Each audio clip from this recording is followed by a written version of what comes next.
कोकणात पहिल्या बहराचा हापूस गळून पडू लागलाय। ओखी वादळाचा कोकण किनारपट्टीवरचा प्रभाव आणि त्यानंतर वातावरणात सातत्याने होत असलेले बदल याला कारणीभूत आहेत। पाहूयात या संदर्भातला एक रिपोर्ट। गळून पडलेल्या कैऱ्यांचा खच कोकणी माणसाची चिंता वाढवतोय। सध्या कोकणातल्या कुठल्याही हापूसच्या बागेत गेलात तर हेच चित्र बघायला मिळेल। या सगळ्याला कारण ठरलंय ओखी वादळ।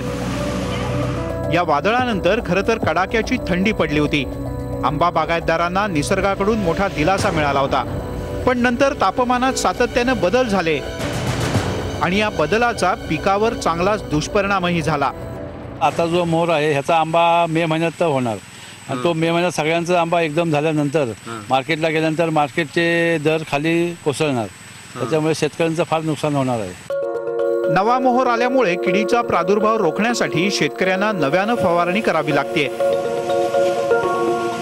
शेतकरी चिंतेत असला तरी कृषी अधिकारी हे सगळं नैसर्गिक असल्याचं सांगतात।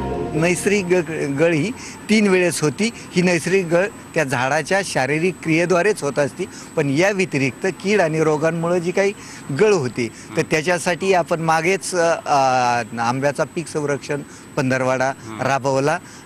चांगला प्रतिसाद शेतकऱ्यांना मिळाला आहे। एकीकडे ओखीचा साईड इफेक्ट कायम असताना मँगो नेट व्यवस्था अद्यापही सुरू झालेली नाही। आंबा निर्यातदारांसाठी दरवर्षी शासनाकडून मँगो नेट उभी करण्यात येतात।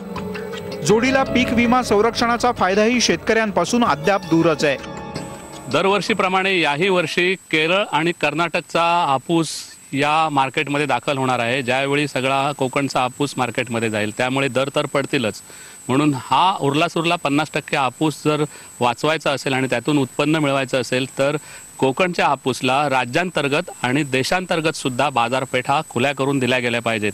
नाहीतर एवढा अस्सल हापूस पिकून सुद्धा शेतकऱ्यांना नुकसानच होणार आहे। विजय बासुतकरसह दिनेश केळुस्कर, न्यूज 18 लोकमत, रत्नागिरी।